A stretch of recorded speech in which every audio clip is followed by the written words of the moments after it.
Welcome back. Indiana Sports Beat coming to you here on this Thursday. Looks like it's going to be a nice day out there. I haven't even checked the forecast, but I see clear skies. I hope it's that way wherever you are.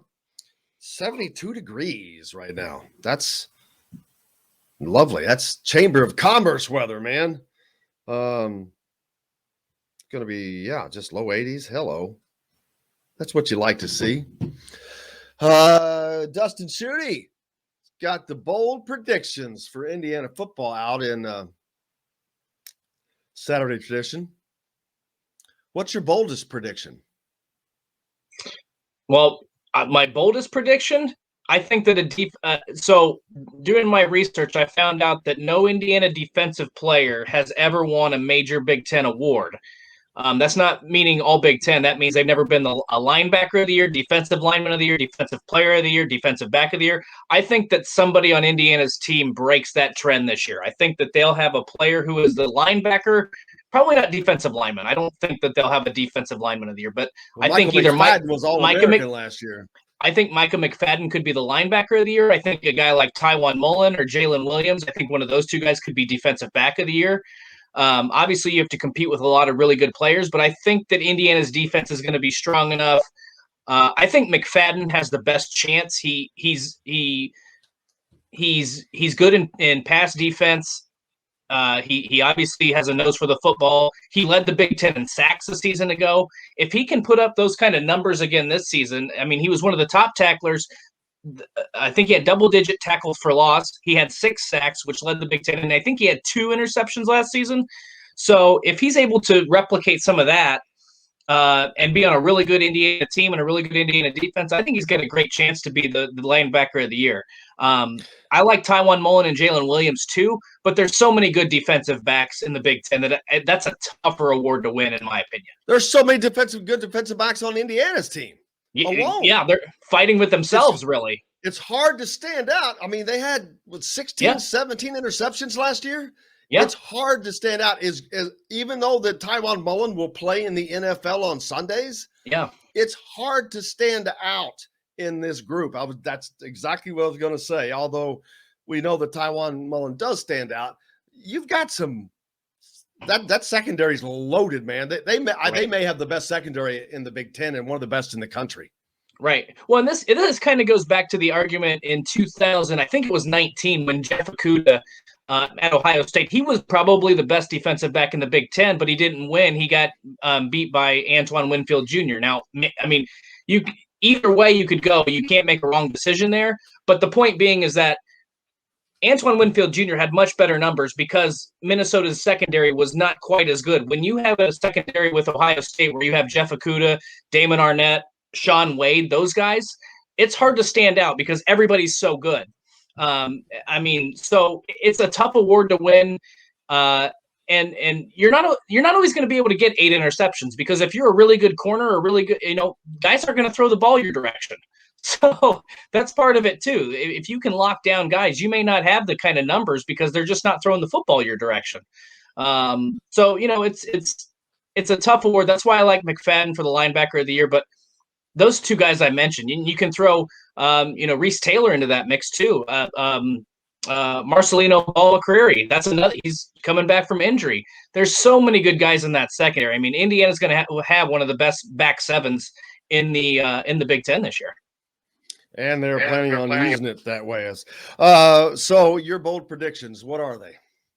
Well, one of them, another one is, and we'll get this one out of the way. I did write down that I thought that Indiana would be closer to 3-3 when they played Ohio State than they would be 6-0. Now that's not a predict. I mean, it's a prediction.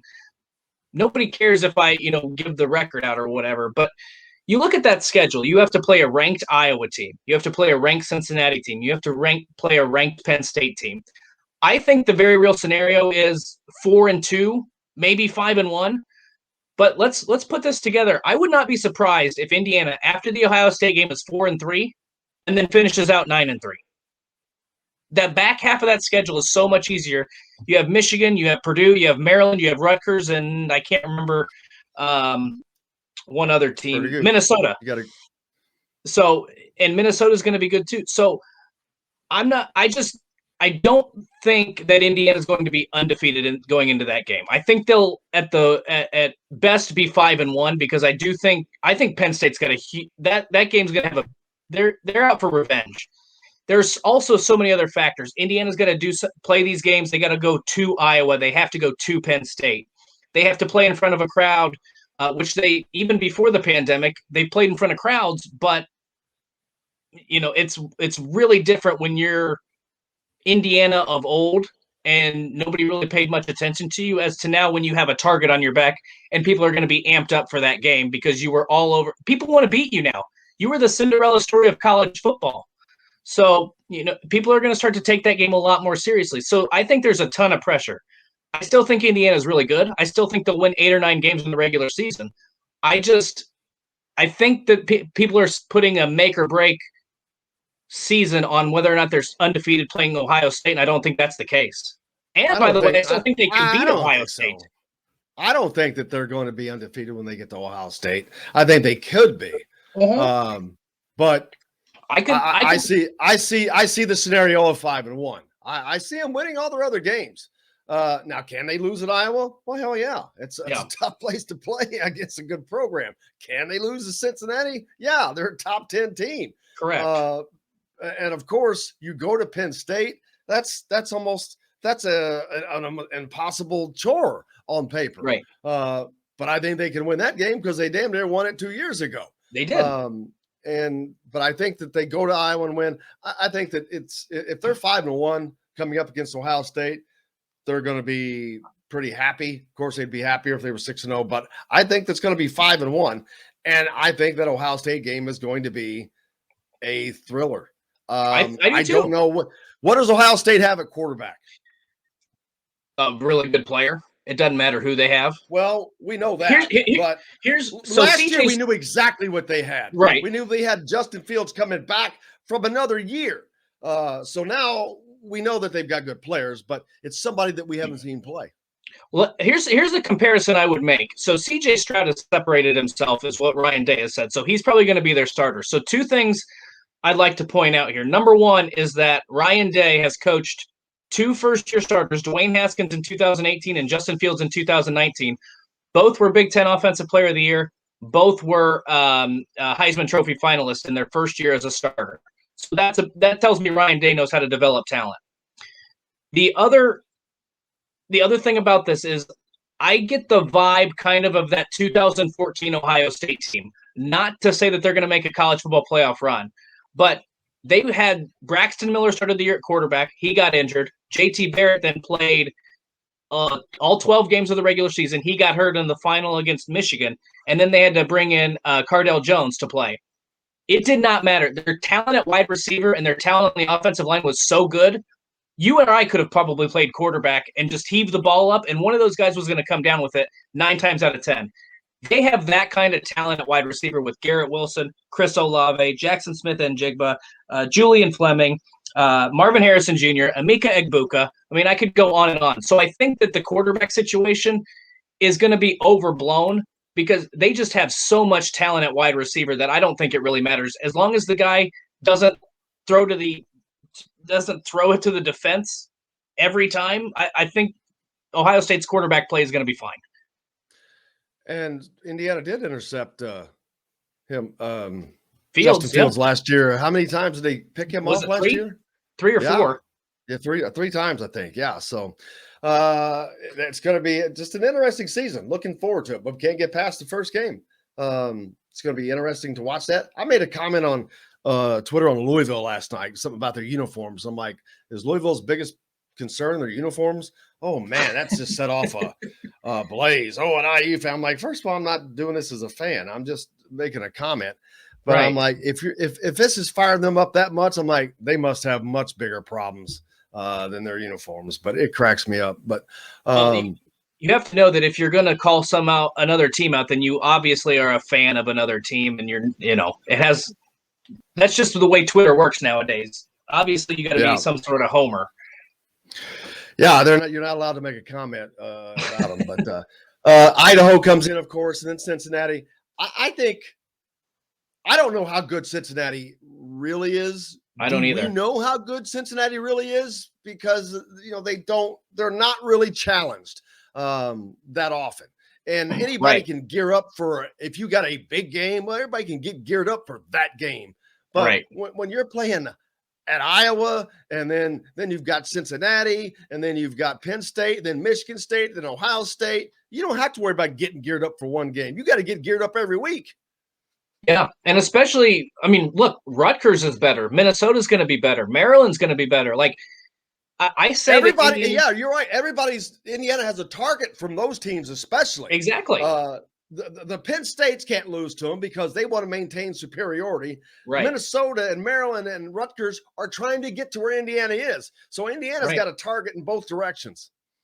Right, exactly. And you talk about the revenge factor. I mean, we look at Michigan. That's another game they're going to want revenge. Like, I say Indiana's going to win 8 or 9 games, and that's a huge accomplishment because if you do that, you're beating a lot of really good teams on that schedule. I mean, like I said, Rutgers is no longer a team you're going to beat by 24 points regardless. Maryland is not that same team either.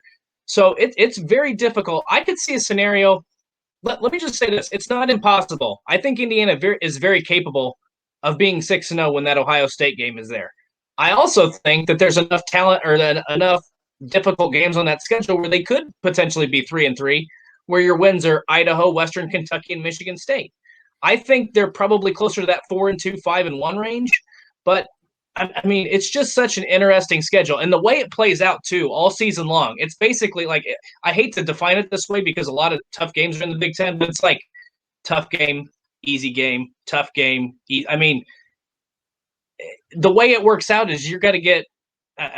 You could see a loss win, that kind of scenario for the first couple weeks, and then obviously the schedule gets a lot lighter in the back half. But it's still tough. Purdue wants revenge. Minnesota, as you mentioned, they're going to be better. Rutgers and Maryland, they're going to have a target. To me, it never gets light. You start off with Iowa. It gets lighter. Okay, well, let's go after Ohio State. You have Maryland at home. That's lighter. But then you got to go to Michigan. Yep. Then you get Rutgers at home.